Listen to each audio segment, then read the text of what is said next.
Hello students, आज हम class 10 की एक्सरसाइज 1.1 सॉल्व करने जा रहे हैं। इसमें क्वेश्चन नंबर पहला दिया गया है, निम्नलिखित संख्याओं का एचसीएफ ज्ञात करें यूक्लिड विभाजन का प्रयोग करते हुए। तो क्वेश्चन नंबर पहला आपको दिया गया है कि 135 और 225 का एचसीएफ ज्ञात करें यूक्लिड विभाजन का प्रयोग करके। तो चलिए हम कैसे ज्ञात करना है इसको हम देख लेते हैं। बचपन में आप पढ़े होंगे कि जैसे 2 और 4 का एचसीएफ ज्ञात करने के लिए बोला जाता है, तो 2 से आप 4 में डिवाइड करते होंगे। ये जाएगा 2 2 जा 4, 2 बार में जाएगा, यहाँ शेष आ गया 0। तो आप समझ आते थे कि इसका एचसीएफ 2 होगा। लेकिन इसमें आपको कैसे समझ में आएगा। जैसे एक और एग्जांपल लेते हैं समझने के लिए।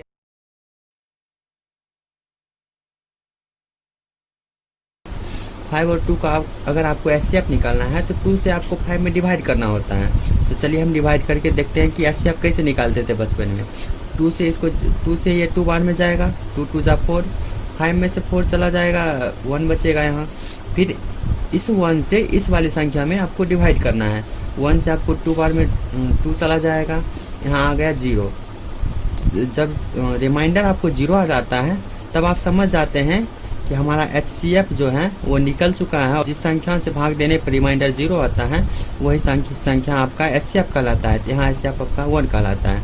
इसी तरह से आपका यूक्लिड विभाजन भी काम करता है। उसे बनाने के लिए आपको क्या करना है चलिए देख लेते हैं। उसे बनाने के लिए सबसे पहले आपको संख्या दिया गया है। क्वेश्चन नंबर फर्स्ट आपको बोल रहा है कि 135 और 225 का एचसीएफ निकालिए यूक्लिड विभाजन का प्रयोग कर। 135 और 225 का एचसीएफ निकालने बोल रहा है। 135 एंड 235 में आपको देखना है बड़ी संख्या कौन है। तो आप यहाँ देख सकते हैं कि 135 225 से छोटा है, इसलिए हम यहाँ कह सकते हैं चूंकि 135 लेस देन 225,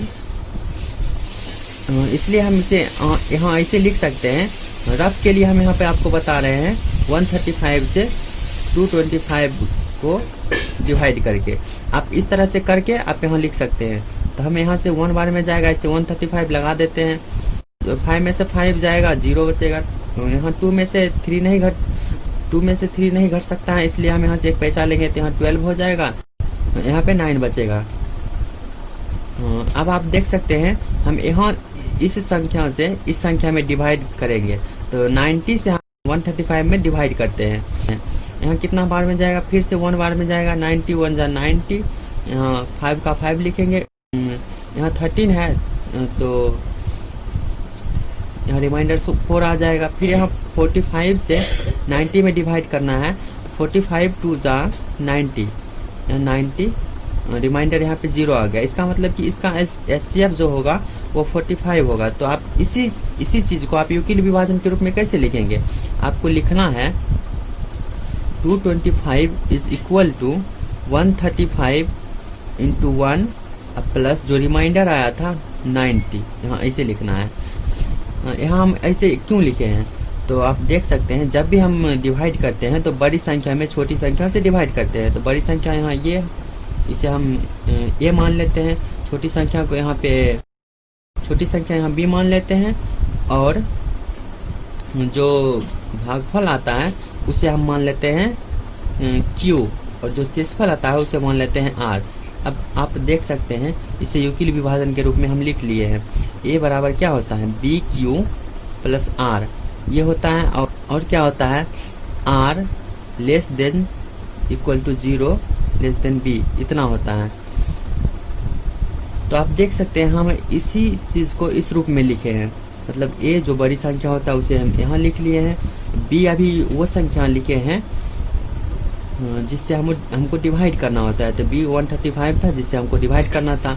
यहाँ पर भागफल हमारा 1 आया है, इसलिए हम यहाँ पे 1 लिखे हैं। शेषफल हमारा 90 यहाँ पे आया था, इसलिए हम 90 लिखे हैं। शेषफल जब तक 0 नहीं आएगा तब तक हम यहाँ पे डिवाइड करते रहेंगे। यहाँ आप देख सकते हैं 90 और 135 में कौन संख्या सबसे ज़्यादा बड़ा है। तो 135 बड़ी संख्या है, तो यहाँ पे लिखेंगे 135 इज इक्वल टू 90 इंटू 1, क्योंकि यहाँ पे भागफल 1 आया था और यहाँ पे भाग हम 90 से लगाए थे, तो 90 इंटू 1 है। उसके बाद शेषफल हमारा यहाँ पे क्या आया था, शेषफल हमारा यहाँ पे 45 आया था, तो हम 45 लिख दिए हैं। यहाँ भी आप देख सकते हैं, यहाँ पे मेरा शेषफल जो था वो 0 नहीं आया है, तो हम यहाँ पे क्या लिख सकते हैं, फिर से हम यहाँ पे लिख सकते हैं 90 is equal to 45 into 2 plus remainder यहाँ पे 0 आ गया था, तो यहाँ पे हम 0 लिख देंगे।